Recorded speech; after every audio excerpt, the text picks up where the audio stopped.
Hey, what is going on, everybody? Welcome to Upkick MMA episode 469. Nice. I am Brendan. All right, UFC Fight Night Mexico. All right, this is going to be the prelims from the Moreno Urseg card, right? This is going to be Jose Daniel Medina versus Ateba Gautier.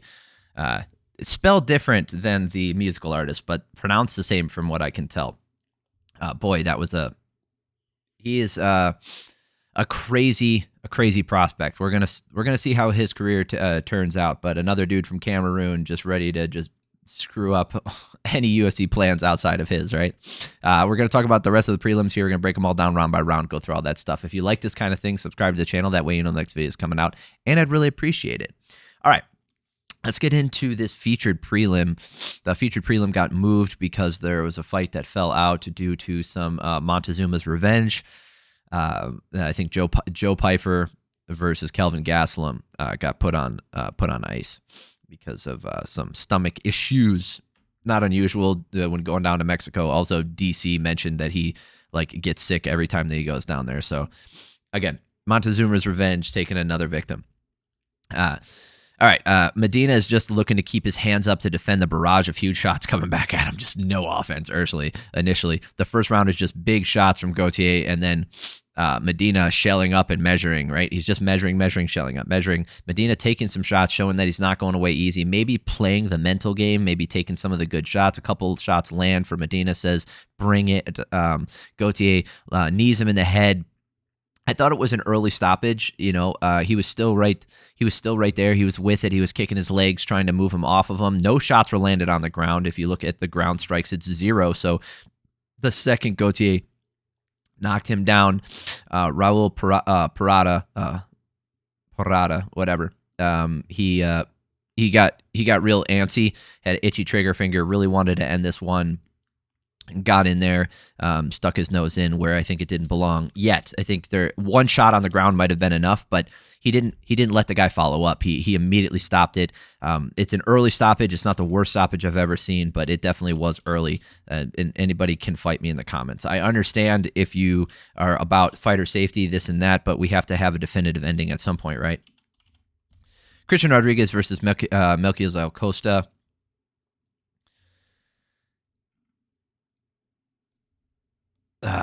Rodriguez right across the cage, pushing him to the cage and landing some nice knees to the body in tight. This fight was pretty fun. Both guys have changed up their positions and controls. Not a ton of damage in this first round.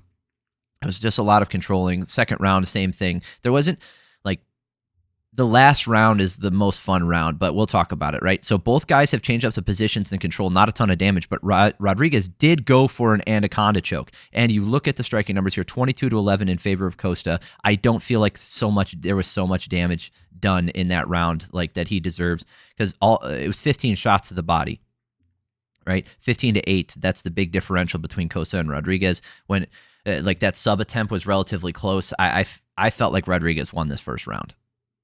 Right, he did the controlling, and yes, if you want to say just pure damage, Costa might have done more, but we saw on the main card that that's not how they were judging. So I gave him the edge. It was a close one for me, but I gave Rodriguez that round because I felt like he was closer to finishing the fight with that submission. Rodriguez again going right into the clinch after landing a right hand. Rodriguez gets that foot sweep at will, but mostly getting right back up. He's not keeping Costa on the ground very long.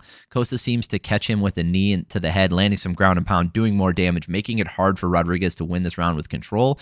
And then Costa goes guillotine, staying on top, making Rodriguez really work to get back up. Much more definitive round, in my opinion. Outstruck him here 26-19, did more damage in my opinion. I felt like that was his round. I had it 19-19 going to the third round. Rodriguez still with that same thing, getting right into the takedown to start the round. But this round, his activity picked up quite a bit, right? Costa able to reverse it on the ground. Rodriguez gets back up on top, gets up, pressuring in, and lands another foot sweep and some damage with it this time. Rodriguez finishing this fight strong, breaking the cardio of Costa, doing much more damage and getting control this round. I had him winning 29-28. Now, looking at the scorecards, I can already tell you how they're probably going to go. Yeah, Miguel Jimenez, Chris Lee, and Dave Torelli all gave the first 2 rounds to Costa. I understand it. I just, when I was watching it live, I leaned towards Rodriguez. I totally get it. I don't think that's a bad decision. I think that makes sense. Like I said, that first round was pretty close for me. I just felt like that submission was like the only offensive thing that happened in the last like 30 seconds or 40 seconds, and it was the difference maker. I don't feel like the damage was so different. I felt like it was just a lot of control time, and Moreno had more than, or not Moreno, sorry, Rodriguez had more of that anyway. All right, Loopy Godinez versus Julia Polastri. This is pretty fun to watch. The activity really picked up in the last round. Godinez with the pressure, landing the lead hook in the right hand. Polastri trying to keep the distance with front kicks and jabs, but Godinez just pressuring through that stuff. Godinez catches a high kick and slams her on the mat. Fuck, that was so freaking hard. Just one-way traffic this round. 14-11 for striking numbers in favor of Polastri. I did not see that. I did not think that Polastri did more damage. I didn't think she landed more, to be honest. And I definitely gave Godinez this round 10-9. The pressure from Godinez is just making Polastri make mistakes, leave openings in her strikes, and she's either getting countered or taken down. The takedown, she gets to take, good grief. Godinez gets to take down again, getting to the back, staying in top, landing some good ground and pound. Just no success for Polastri. But again, looking at these striking numbers, I guess it was pretty deceptive. 15-15. If these numbers are accurate, I did not see that. I had it 20-18. In between rounds, Godinez tells her corner she has to poo. That's fucking hilarious. Polastri has some nice moves like her jab, some combos looking good, and she mixes it up, going to the body, but she often leaves herself there to be hit in return. Polastri is now pressuring forward pretty much this entire round. She will not stop, coming at her like a zombie, but Godinez goes for the arm, she outstrikes, oh, good grief, the striking numbers, 58-58, dead even again, and then she ends up going for the arm triangle and getting to the ground to end this round. I did give this last round to Polastri. I felt like she did more damage. Looking at the scorecards here, all three judges saw it the same way. Puga, Bell, and Cologne all gave that last round to Polastri, but the first two rounds to Godinez. I think that is accurate. That is a good call because you agree with me, and I know all. Just kidding. I explained my reasoning. Judges do not have to do that. They are not beholden to anybody, even though they are paid by your state's taxes. So you pay their salary. Obviously, this was in Mexico, so if you're from there, your taxes are paying them. If not, then don't worry about it, I guess. Rafa Garcia's versus Vinc Pichel. A little bit odd. We'll get into this one. This one was a little odd. Garcia with the pressure, looking to go to the body with the hooks and come over the top with that right hand. Pichel only really throwing the jab and kind of giving up ground. Garcia overwhelming Pichel with pressure and output is what I thought. But if you look at the striking numbers here, 13-12 in favor of Pichel. I didn't know that he outstruck him here, but the pressure, the damage, I felt like Garcia did more in this round, and I clearly gave him the 10-9. Second round, Pichel pokes him in the eye with his thumb. He went to grab the wrist, so he grabs the wrist like this, and then Garcia pulls his hand away and then basically drags the thumb into his eye. That's like a no-fault one. That's probably the least egregious eye poke I've seen in a very long time, even though it was a bad eye poke. I'm still a fan. If you were to take a point from that, I'd be okay as long as you keep it consistent. Garcia's lead eye is showing some damage from the Pichel jab. This eye was the one that got poked. This eye is the one that had damage. Pichel throwing that front kick to the body. He's jabbing. The jabs and the kicks from Pichel are really adding up, and Garcia not finding as much success with sustained pressure this round. Garcia going back to the body with the hooks and able to find success again, but Pichel still landing with the jab and the kicks, mixing it up. Pichel's output is constant. He's digging kicks to the body and legs, and he's mixing in some jabs. Garcia... Oh, hold on a second here.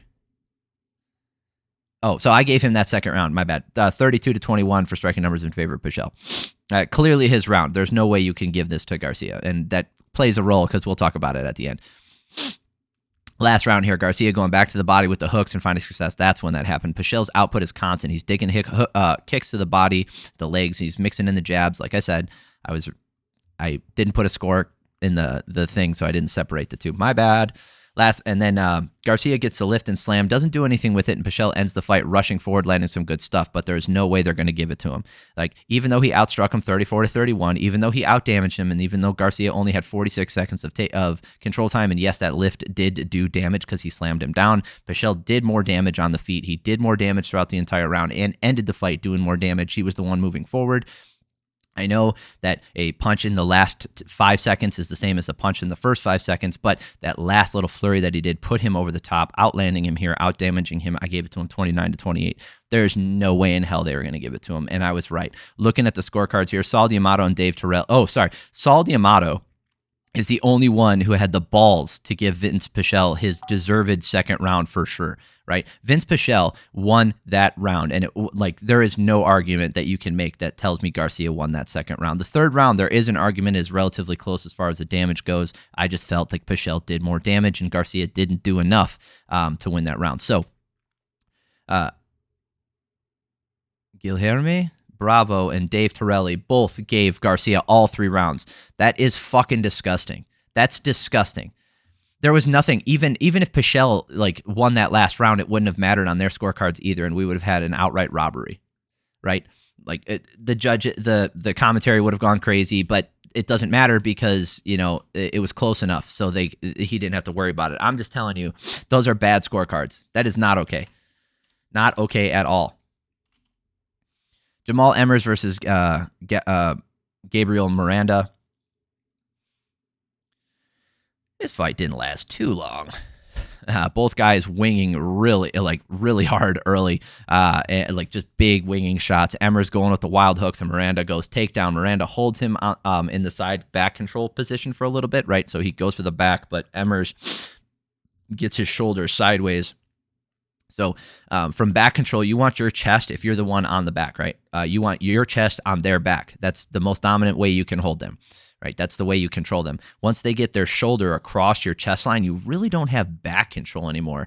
Kind of, but that's how you get out. You turn, and then you can loop your arm over and get out of it that way. Oh, god dang. Stupid cat. Anyway.